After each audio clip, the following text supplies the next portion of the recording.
Lei Homa, that's how's it going in Cantonese. I'm Wil Yeung from youngmancooking.com. Welcome to today's special episode. This was a bit of a highly requested episode and I'm excited to bring you along on a bit of a kitchen cleaning tour.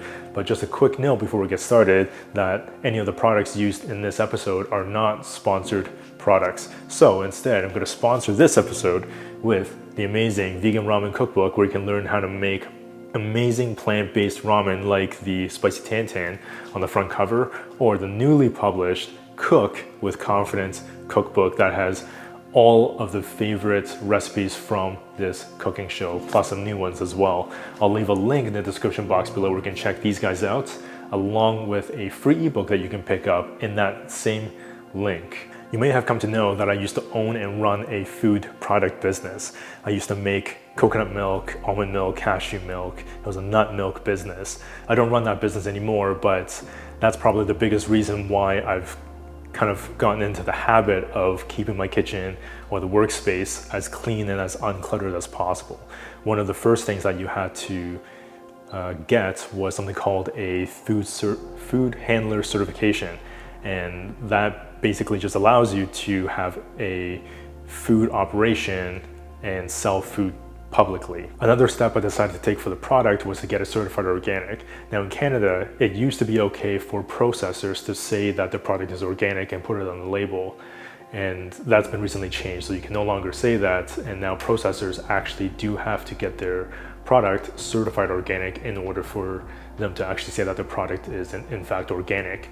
And in Canada, there's a couple governing bodies that you can go through in order to get that organic certification. And one of the things that they require is a in-person inspection and of how you clean and how you separate things if they're organic and conventional, and how you label things as well. So that's a bit of a background context on how I've developed these sort of habits to keep the kitchen and workspace as clean and clutter-free as possible. First things first, we're going to spray down the counter. I'm using a product from a company called the Unscented Company.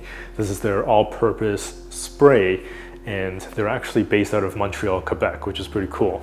This is a product I've been using since I was working on the milk business, and I enjoy using all of their products in their product line mainly because it's not scented, and I sort of suffer from a bit of allergies, so when there's products that have a lot of kind of artificial perfumey type of smells, it just makes me sneeze like crazy.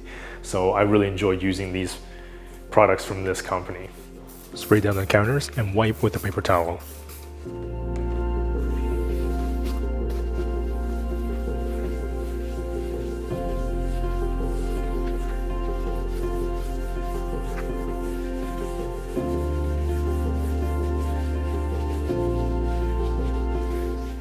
So the countertops I'll wipe down basically after every use.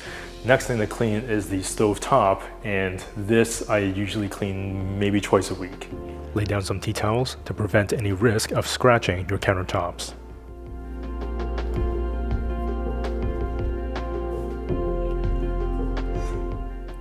I'm quite privileged to have a very large sink to be able to just put the entire grate in there and just clean it in one go. I'm going to be using this dish soap, also from the Unscented Company.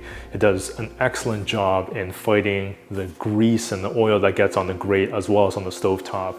Now the thing about the food handler certification is that they don't like when you mix certain things. So I have a sponge that I use for cleaning dishes and plateware and cutlery and whatnot. And then I also have this sponge that I use strictly and exclusively for cleaning the sink, as well as the grates, as well as the stovetop. So basically things that the food does not touch. Scrub the grates with warm, soapy water.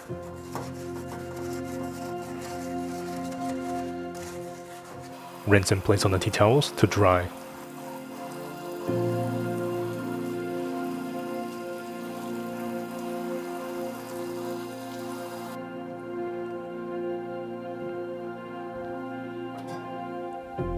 Repeat for the other two grates.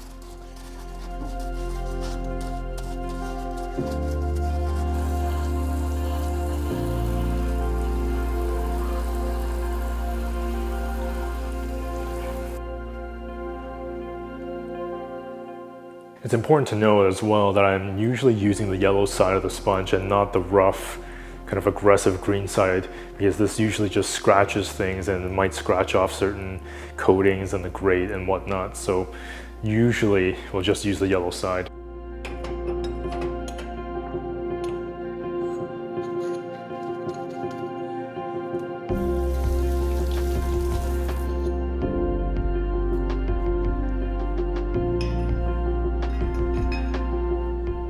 Go over the stovetop with warm soapy water.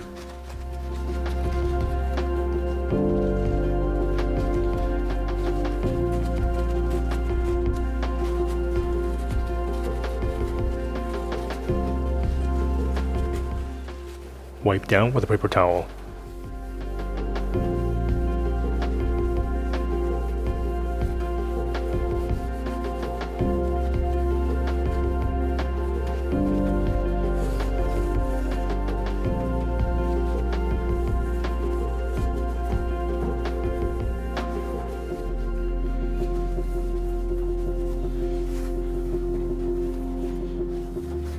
Now these grits here get really extremely oily, so you do have to clean them every once in a while.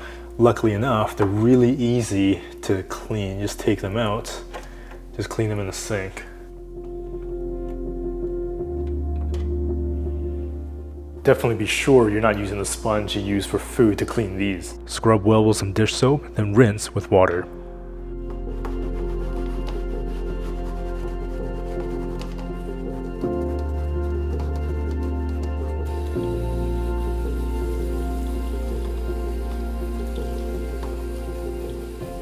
Huge difference once it's clean. Greasy and yellow, silver. Definitely don't want that dripping in your food.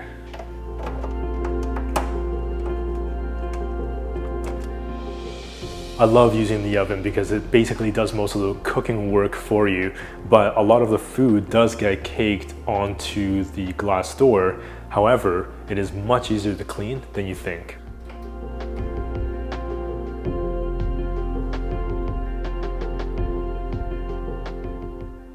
Sprinkle on some baking soda.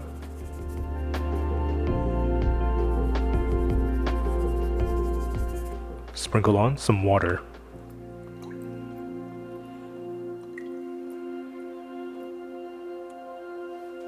Spread around to form a paste. It does take a little bit of elbow grease, but the oil spots definitely do come out much easier this way. Scrub with a dry paper towel, giving tougher grease spots a little bit more attention.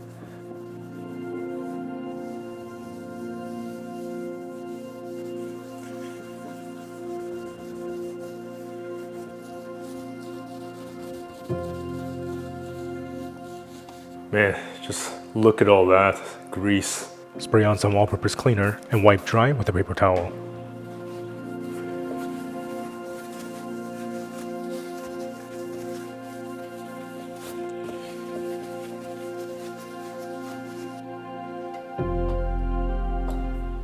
So the oven I'll clean every 3 to 4 weeks depending on how dirty the oven gets. I'm also very careful with trying to prevent things from splattering everywhere in the oven.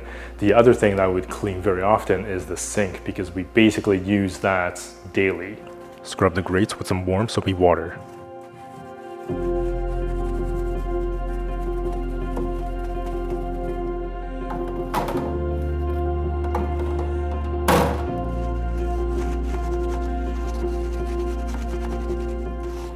Scrub the sides of the sink with some warm soapy water.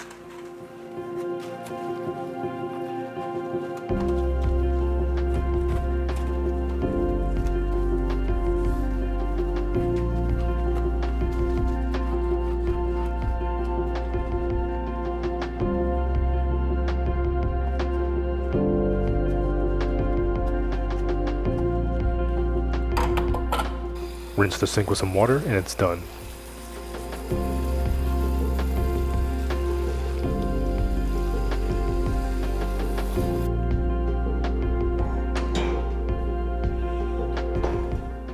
That's basically the normal cleaning routine.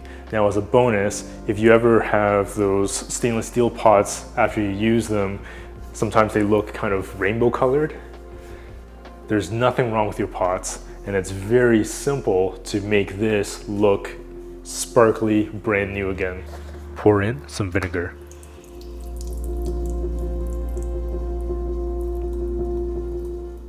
Switch the vinegar around the pot for a minute or two.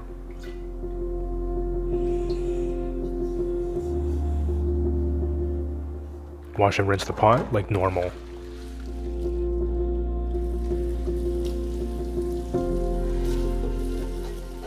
Your pot will now sparkle and shine with absolute confidence.